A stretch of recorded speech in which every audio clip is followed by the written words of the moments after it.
What's up, guys? Coming to you today with Week 7 college football action on a packed Saturday of NCAA football here on October 11th. We're going to cover a bunch of the biggest games of the day, and I'll give you my favorite lock of the day and my favorite underdog pick of the day, so slam that like button and subscribe to the channel to make sure you keep seeing these videos every single day. Let us know what you're thinking in the comments. I personally read and answer every comment that I get. Check the pinned comment throughout the day to see our favorite picks, and you should definitely check back a couple of times throughout the day to see if there are any changes with injury news coming out and personnel changes coming in at the last second. Last week on the college football side, a little bit of a mixed bag. Felt like we were in really good shape. We had Illinois minus 8.5 to start things off. A comfortable blowout win there over Purdue. The Fighting Illini are looking like real monsters out there in the Big Ten, honestly, with Luke Altmaier leading the way for them. He's looking great. Now, we had Maryland plus 5.5. That was another solid win. They really probably should have won that game straight up over Washington, and the Terps have been a tough out for anyone and everyone this season, so it'll be interesting to see what they're able to do down the stretch this season.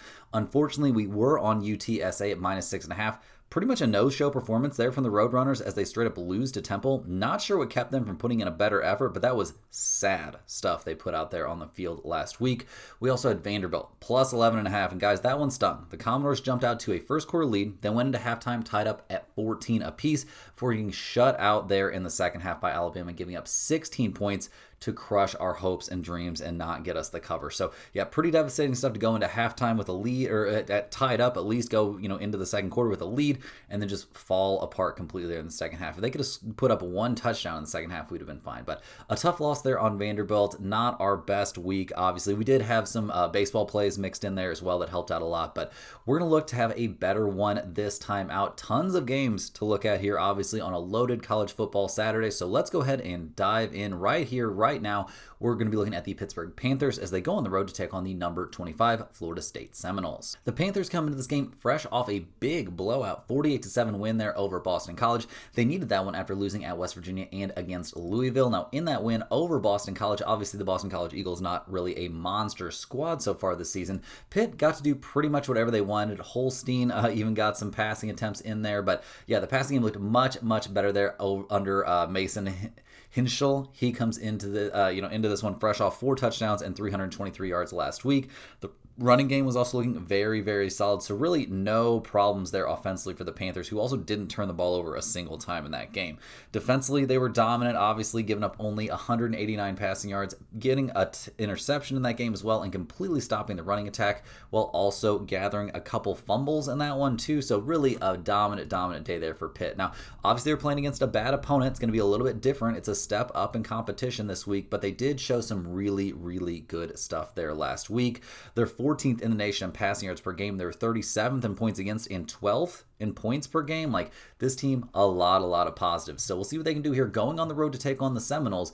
They come into this game fresh off back-to-back losses, losing there at West Virginia, at UVA, 46-38. Not a great look, and then last week not being able to handle Miami, losing that one 28-22 in a game that really wasn't quite as close as that final score would indicate. So not really in love with what we saw from the Seminoles last week. I mean, they did do some positive things, I guess, but 2 interceptions there from Castellanos. That's not a great look. Only completed 25 of 45 passes. The running game, I mean, it was mostly Castellanos there. 16 carries for 57 yards. Okay, cool, but they did fumble it away once. So 3 total turnovers, generated a grand total of 0 turnovers of their own. Couldn't stop the passing game from Miami. It really couldn't stop the running game, and they struggled to get a lot going offensively. So a rough day out there. And the Seminoles, I mean, over the course of the season, their numbers look good, but I'm a little bit worried about them. They are 10-point favorites coming into this game. We've got a total of 57.5. The Panthers, they're 3-2 against the spread, 3-1-1 to the over. Florida State, they're 3-2 against the spread and 4-1 to the over themselves. So I do think you might want to theoretically consider over 57.5 in this game. I don't think that's out of the question, but better than that, guys, I'll take the Panthers here, especially if you can still find some 10.5s out there. They're coming off their best performance of the season, destroying Boston College at home, although the Panthers have disappointed, falling apart late in losses against both West Virginia and Louisville. This is a team that's shown good potential this year, 15th in the nation in passing, 23rd in total defense. Pitt also looks like they found something transitioning to their backup quarterback, so that might be a really nice change for them. As much as we like the fight that Florida State has shown this season, feel like this could be a letdown spot after the tremendous amount of effort they gave in their comeback Still a loss, though, against Miami. Yeah, FSU is now coming off back-to-back brutally tough losses, and it likely won't be easy for them to right the ship here against a Pittsburgh team that's all of a sudden playing way better.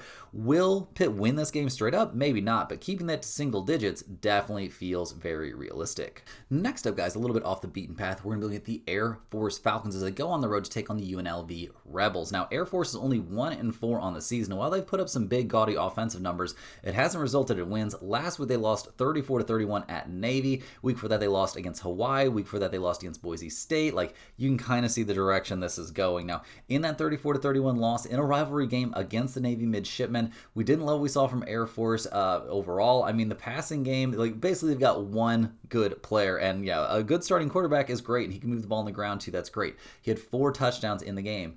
All that's fantastic, but you have to be able to hold on to the ball. They did turn it over once, and you have to find a way to play some defense. They could not slow down the Navy midshipmen, giving up 339 passing yards and 3 passing touchdowns, also giving up a rushing touchdown and 130 yards on the ground and a 59-yard run mixed in there. They did generate 1 turnover, so congrats on that, and that's part of why the game was so close, but a tough one there from Air Force, and it's definitely a step up in competition for them in this one, taking on the UNLV Rebels. So we'll see what they can do here. Obviously, being a team that ranks 13th in points for is great, but they're 132nd in points against. So take all that with a big grain of salt. Now, UNLV, they come into this game undefeated, 5-0 on the season. They haven't played the toughest schedule. Wins over Idaho State, Sam Houston, taking down UCLA 30-23 looks pretty good. Beating Miami of Ohio in a weirdly close game, but then last week a 31-17 beatdown against Wyoming. Things are looking good for UNLV. They come into this one obviously feeling pretty good about themselves, I would say. Last week, they ran the ball really, really well. The passing game was working also.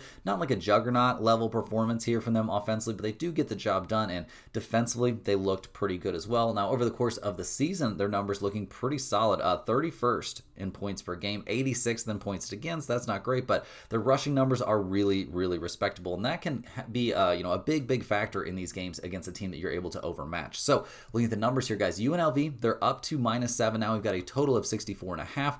Air Force is 2-3 against the spread. They're 5-0 to the over. UNLV is 4-1 against the spread. They're 3-2 to the under. So I would maybe lean just a hair towards under 64.5 in this game, but no major lean on the total for me. My big lean on this game is going to be to take UNLV. Now, if you can get it down to -6.5, that would be amazing, but still at -7, I think it's fine. Air Force, I think they might be better than their 1-4 record would indicate, but still surprised seeing them getting this much respect from Vegas on the road against what has been one of the better teams in the MWC. This is the second leg of a tough back-to-back road trip here for Air Force. The Falcons lost in that tough one there against Navy. Fatigue could be an issue in this one. The Falcons have also been one of the worst defenses in college football, 132nd in the nation in yards allowed.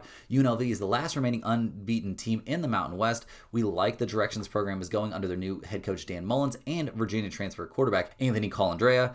The UNLV win last week was very, very solid there. Their last home game, was very, very solid in that win over UCLA. They limit the mistakes. I think they could be one of the most dangerous offensive teams in the Mountain West this year. Hey guys, hop in here with a quick shout out to the sponsor of today and every day's video, and that is StumpTheSpread.com. Click the link in the description to go over there and see the top confidence picks from our entire team of experienced cappers. Right now, our premium members are getting daily MLB, UFC, NFL, college football, MLB, and NHL hockey picks. We have NBA season right around the corner, so those will be coming out very, very soon as well. It's a great time to get over there and get in the mix at StumpTheSpread.com. Also, guys, you got to get over there to see the exclusive free picks that are only posted over there at StumpTheSpread.com. They have nothing to do with these videos. They're only posted over there at Stump the Spread. Also, that's where you'll find our free-to-use bet size calculator, which I definitely recommend you take advantage of.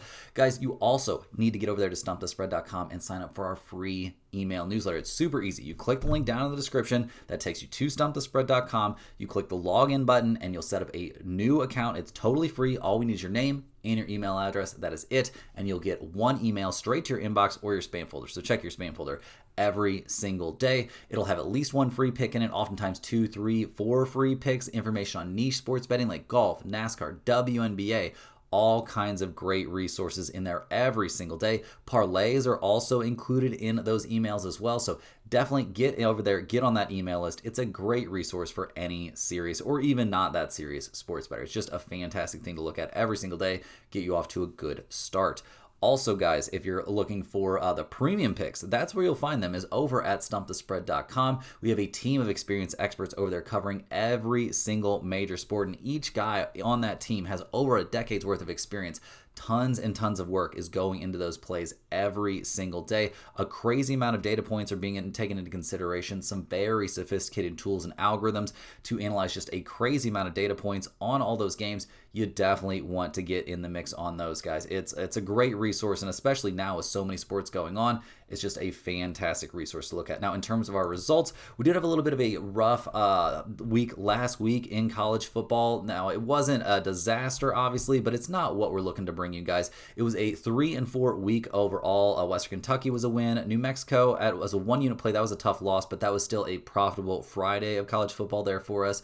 We had Texas at -6.5. Looks like we might be needing to adjust our projections there. I know our college football guys very tilted about what he's been seeing from Arch Manning so far this year. UNLV, that was a nice 2-unit win. Florida State, they did not come through for us. That was pretty annoying. Buffalo really didn't show up. That was a weird game for sure, but Georgia did come through a little bit of a bounce back there, easily covering that 20.5 points as a nice 2-unit winner. So we'll see what we've got cooking here for week 7. A ton of premium picks out there for week 7. So definitely get over there, get in the mix at stumpthespread.com. And also, if you're a huge fan of what you're seeing from us here every single day, click that little join button right below the video to sign up for a YouTube channel membership. YouTube channel members get early access to all of our videos.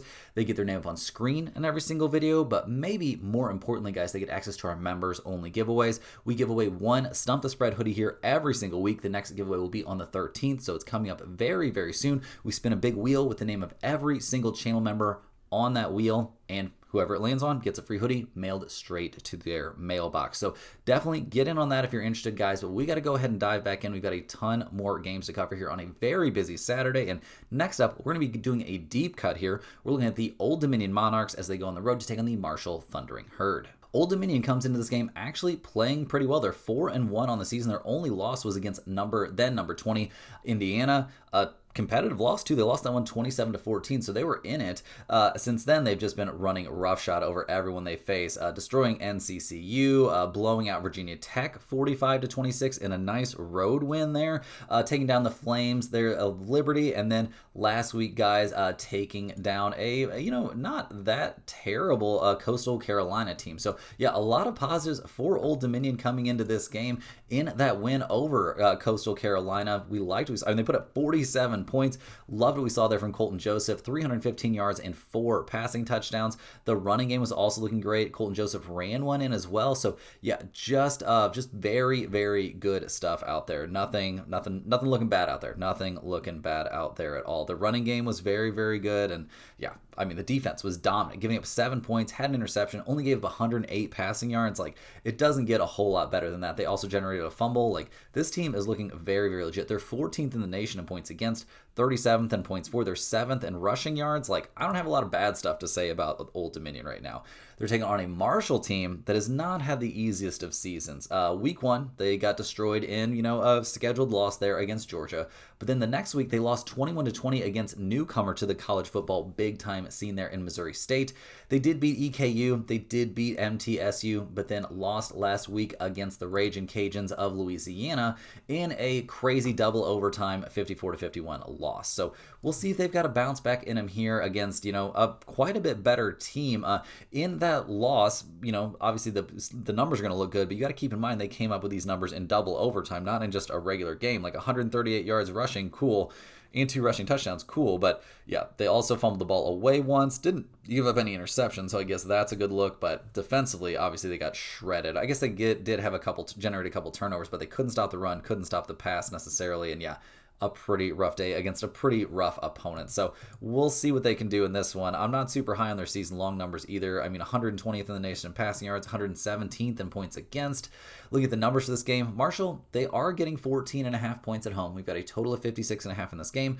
Old Dominion, they're 4-1 against the spread. They're 3-2 to the under. Marshall's 3-2 against the spread. They're 3-2 to the over. Guys, you could probably tell already, but we're siding with Old Dominion in this one, even though they're minus 14.5. Try to get this one at 14 if you can, but even with it not being a thing, I'm still fine with 14.5. Old Dominion has far exceeded expectations this season as the Monarchs look like one of the best teams in the group of 5. That 4-1 record looks very, very solid, and the only loss looks even more solid. Old Dominion has a top-tier offensive attack in the Sun Belt, 10th in the nation yardage per game. That's great. Old Dominion has a blowout win on the road against Virginia Tech under their belt already, and the Monarchs looked tremendous in their last outing, beating Coastal Carolina in that blowout. Marshall brought in a new head coach, a completely reshaped roster this season. Definitely getting off to a slow start here. 84th in the nation offense, 86th in total defense. They already have a home loss to Missouri State. I think they're going to take another big L at home in this one.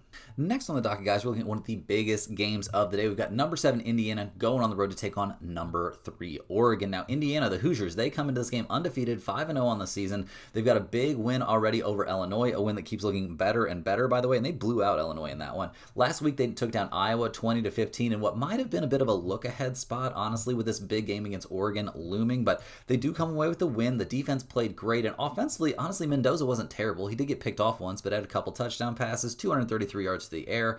The running attack for Indiana continues to look very, very solid. They've got a very, very solid wide receiver core as well, and only that one turnover in the game looks pretty good. Defensively, giving up only 15 points, getting a couple interceptions. Very, very good work there. Didn't give up too much to the pass, didn't give up too much to the run. A very, very good day out there for an Indiana team that's been, very, very good this season. They're 3rd in the nation in points against, 4th in points for. Like, this team is legit. So we'll see what they can do here with a very tough road test going up against the number 3 Oregon Ducks, who are also undefeated on the season. They're coming off a massive, massive win last week, a 30-24 win there at Penn State in a couple of overtimes. So a game that could have really gone either way. Obviously, Dante Moore had a great game, 3 touchdown passes, 248 yards through the air, no interceptions. Very, very good there. The running game looked good, maybe not dominant, but good there for Oregon also. Defensively, they did give up a decent amount there against Penn State, but not too much. The defense was able to bend and not break. They did generate 1 interception, so that was good, and kept things tough there for Penn State in general. So really a good game there from Oregon. Now they've got to guard against a potential letdown in this one. Obviously, their season-long numbers look elite. Very, very good. Top 6 in points for and points against. So elite level stuff there from Oregon, obviously as one of the best teams in the nation. Looking at the numbers for this game, the Ducks, they're 7.5-point favorites at home. We've got a total of 53.5 in this game. Indiana's 3-2 against the spread this year. They're 3-2 to the over. Oregon's 4-1 against the spread. They are 3-2 to the over themselves.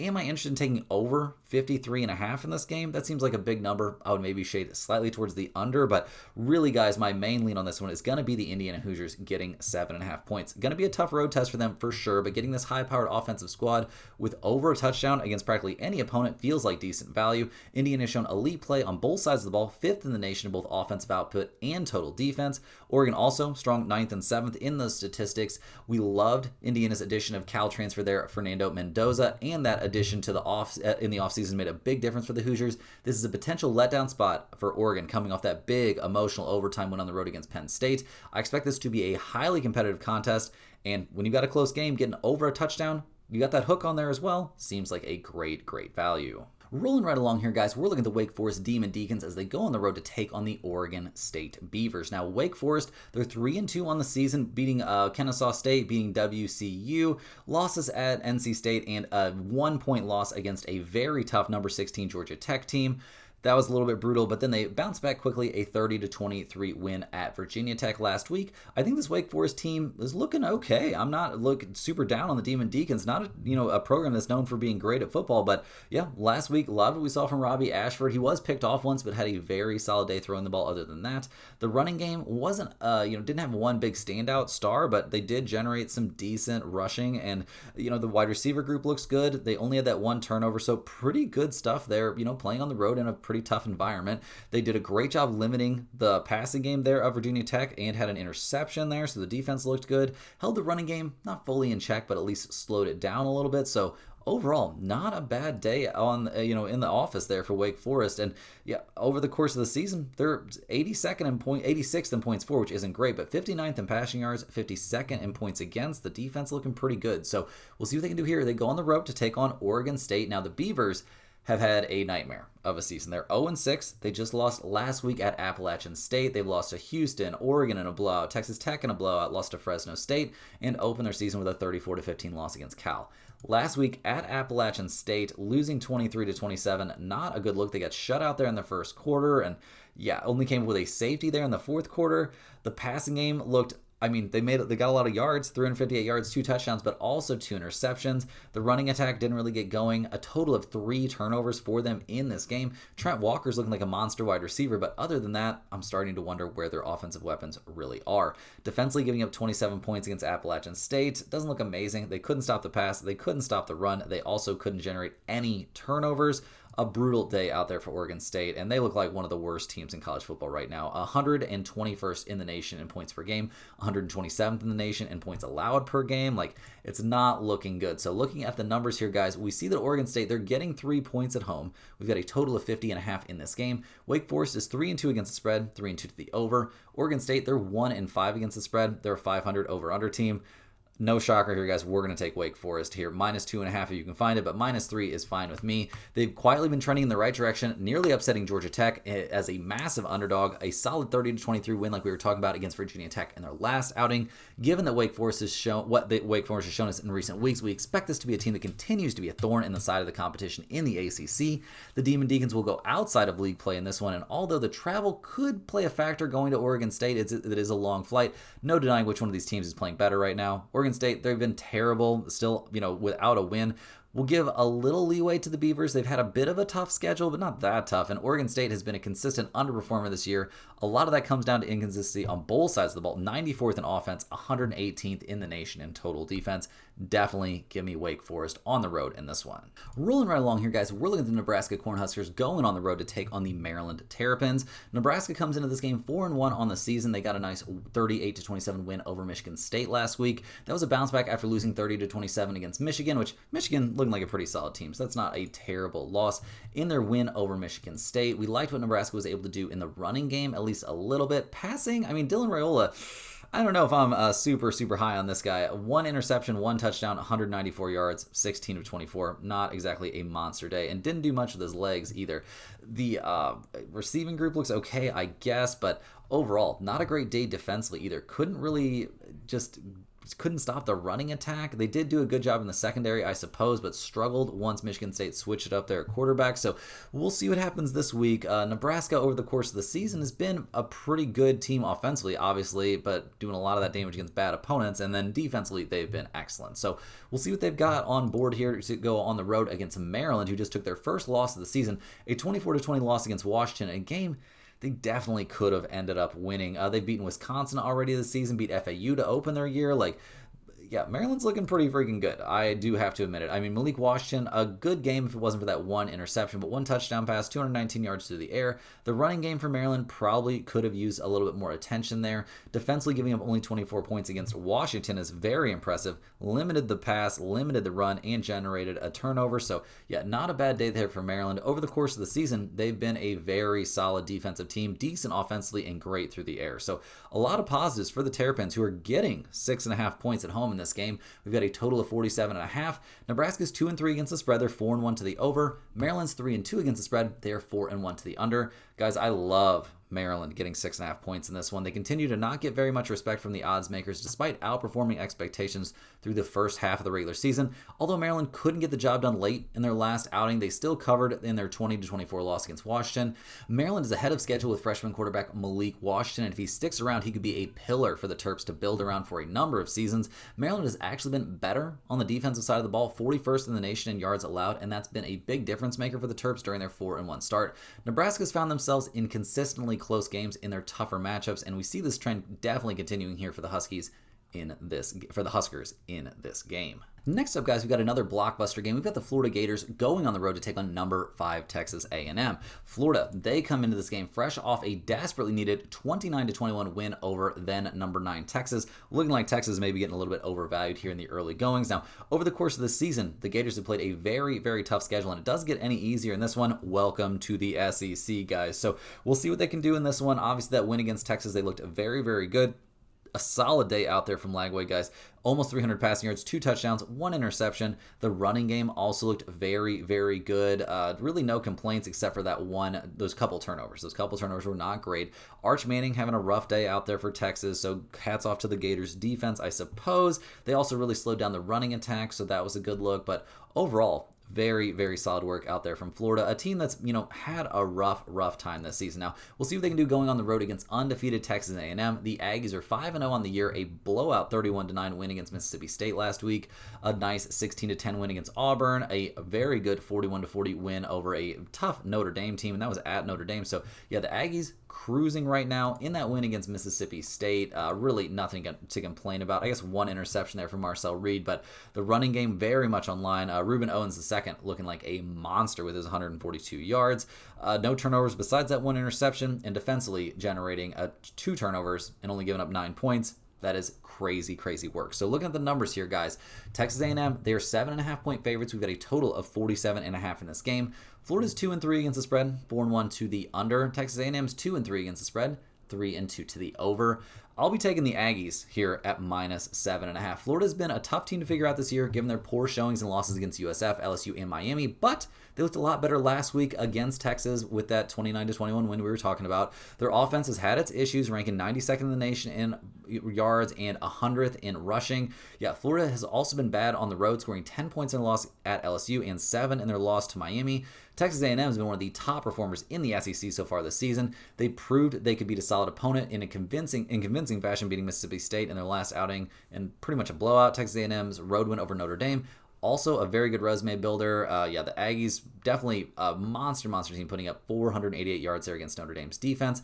Florida's underperformed on the road. I see that trend playing out again in this one. Definitely give me Texas A&M here at home. Next up, guys, we've got another exciting one. We're looking at number 15, Michigan, as they go on the road to take on the USC Trojans. Now, the Wolverines, they're 4-1 on the season. Only loss of the year was that tough one, that 24-13 loss there at Oklahoma. Last week, a solid 24-10 win over a Wisconsin team that can be a little bit spicy. We liked what we saw from Bryce Underwood in that one. 270 yards passing, 1 touchdown. Justice Hayes had a very good day. The running attack stays online there for Michigan. Overall, just a very clean game. No turnovers. They generated 1 turnover of their own. Only gave 117 passing yards. Gave up very little in general defensively. So a great day there from the Wolverines. They're going to be taking on a tough opponent in this one, though. USC, they are 4-1 on the season. Just took their first loss of the year last week, falling 34-32 against a very tough Illinois team. And that was a road game as well for USC. So we'll see what they can do here heading back home. They haven't played the toughest schedule, so things are going to get a lot tougher for them over their next couple, playing Michigan and then at Notre Dame. So we'll see how things go for them here. Obviously, this has been a solid team, but that loss last week against Illinois, we did see some mistakes. 1 interception there. They fumbled the ball away once as well. And when you lose that turnover battle, or even push on that turnover battle, you're putting yourself in very dangerous territory. The running game did look good, though. A lot of passing yards accrued, so we'll see what they're able to do in this one against, another pretty tough opponent. Over the course of the season, obviously, the offenses looked great. The passing yards looked great, but got to keep in mind, not against the toughest opponents. So looking at the numbers here, USC, they're actually 2.5-point favorites at home, a total of 56.5 in this one. Michigan's 2-3 against the spread, 3-2 to the over. USC is 2-3 against the spread and 4-1 to the over themselves. So maybe you want to take a look at over 56.5 in this game. Seems unlikely to me, though, so that won't be going anywhere important for me. I'll definitely take Michigan here, though, getting 2.5 points. They've been a consistent performer against a tough schedule, and that's been a great sign for this team that's starting a freshman quarterback. Michigan isn't a one-dimensional team anymore. They can run the ball, they can pass the ball, still one of the top defenses in the Big Ten, 18th in the nation in yards allowed. They've proven themselves on the road, winning at Nebraska and staying very competitive in that loss at Oklahoma. We've been a little skeptical of USC. They're 69th in the nation in total defense. They came up well short of the spread in their last outing, losing to Illinois by a final score of 32-34 in a game where the Trojans gave up 502 yards of offense. I like the overall body of work here from Michigan, and they've shown really good stuff this season, even with lots of travel. I'll take the Wolverines to push for the upset and potentially and definitely cover the spread in this one. Next on the docket, guys, we're looking at the number 10 Georgia Bulldogs as they go on the road to take on the Auburn Tigers. Georgia comes into this game fresh off a 35-14 bounce-back win there against Kentucky. They needed that after a brutal 24-21 loss against Alabama, but they looked pretty good this season. A nice win over Tennessee, a close loss to Alabama, and then a good 35-14 win against Kentucky. doesn't look terrible. Gunnar Stockton, a decent day under center, 15 of 23, 1 touchdown, but that 1 interception kind of makes it look worse. The running game, not exactly amazing. Chauncey Bowens did have 70 yards, so not a bad day from him, but definitely room for improvement here for Georgia. We'll see what they can do, offensively here on the road. Defensively, a pretty good day, giving up only 14 points, completely shutting down the run, limiting the pass, and coming up with a couple turnovers. Not a bad day for a team that's been pretty good defensively this season. They are 32nd in the nation in points against and 45th in points for. So we'll see what they can do here. Heading to Auburn to take on the Tigers, who are 3-2 on the year. Yeah, both of their toughest tests have been maybe not Fs, but definitely not wins. A 24-17 loss at Oklahoma, and then a 16-10 loss at Texas A&M last week. That was a tough game, don't get me wrong, and they played hard in that one. Only 125 yards through the air, though, is very concerning. The offense just did not look good, only putting up 10 points. Defensively, holding Texas A&M to only 16, a monster performance. They also came up with an interception in that game. At least Auburn didn't turn the ball over themselves, so I guess that's something of a positive. We'll see if they can get a little bit more going offensively. They are 24th in the nation in points against. That's very, very impressive. So looking at the numbers here, guys, Auburn, they're getting 3.5 points at home. We've got a total of 46.5 in this game. Georgia's 1-4 against the spread this year, 3-2 to the over. Auburn, 2-1 against the spread, 4-1 to the under. I'll be leaning towards the Auburn Tigers at home in this one. I strongly believe they are the better team than their unranked status. They should probably be in the top 25 in my opinion. They've got a chance to prove themselves in this one against a top 10 opponent. Auburn has faced a very tough schedule. We will give this group a ton of credit for back-to-back competitive losses on the road against top 10 opponents in Oklahoma and Texas A&M. They've played in 3 challenging road games this season, but this is now the Tigers' opportunity to build their resume with 5 of their next 7 games at home. Although Georgia's been solid, I feel like the Bulldogs are slightly overrated given their 35th in the nation ranked offense and 33rd defense. Georgia is a Tennessee field goal make from having 2 losses, and we'll definitely see what this group is made of in the next couple of games. But yeah, I like Auburn in this spot to prove themselves against a strong opponent. They don't even have to win for us. Getting over a field goal here seems like some very nice value. Last but not least here, guys, we're going to be looking at number 18, BYU. The Cougars going on the road to take on the Arizona Wildcats. Now, BYU undefeated on the year, 5-0 so far. A nice 38-24 win last week against West Virginia, but still a team that hasn't really been seriously tested. Will they be tested in this one? Well, the odds makers seem to think so. Now, in that win against West Virginia, a Mountaineers team that's not having a great season, BYU put up 38 points, but we didn't love what we saw from Bachmeier. I mean, 351 yards, 1 touchdown, 1 interception. Okay, he did run for a touchdown as well. Martin had a great day on the ground, though. 90 yards, 21 carries, 2 touchdowns. That's very, very good work. We did see BYU turn the ball over 3 times, though. Definitely a bit of a concern. Definitely mistakes to clean up in this one. Should have been a much cleaner game against an inferior opponent.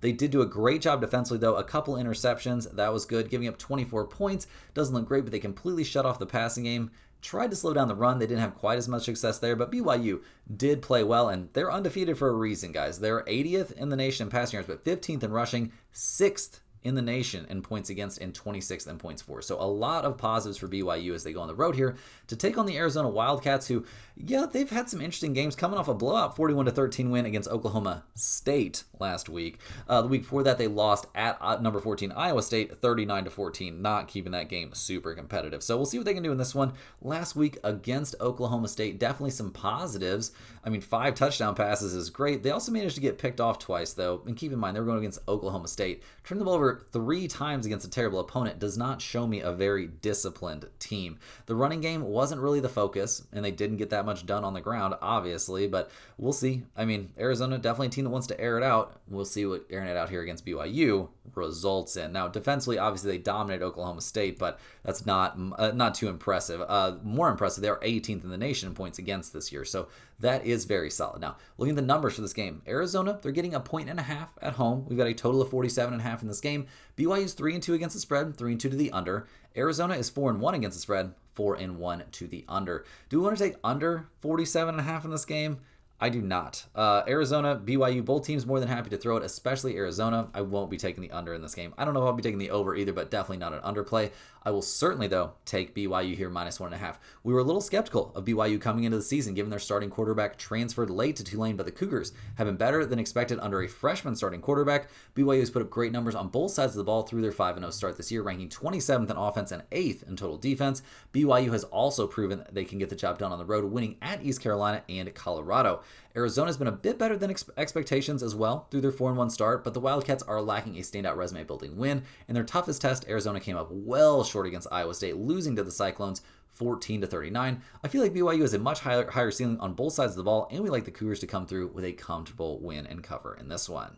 Guys, that's all the games we have for you here today on a very loaded day of college football action. Hit that like button for your luck on all of your bets today. Subscribe to the channel if you're new around here. That helps you to keep from missing out on these videos that we're posting every single day. Let me know in the comments any questions you have on today's slate. I'm very, very much diving into answering as many comments as I possibly can every single day. I appreciate you all watching. Make sure you're getting over there to stumpthespread.com. You can just click the link down below in the description. It'll get you over there. Get on that free email list. There'll be free NCAA football picks included in there as well that are not covered in this video, and tons of other great information. And guys, we'll see you right back here tomorrow, same time, same place, for more sports betting action where we will break down the entire Sunday NFL slate.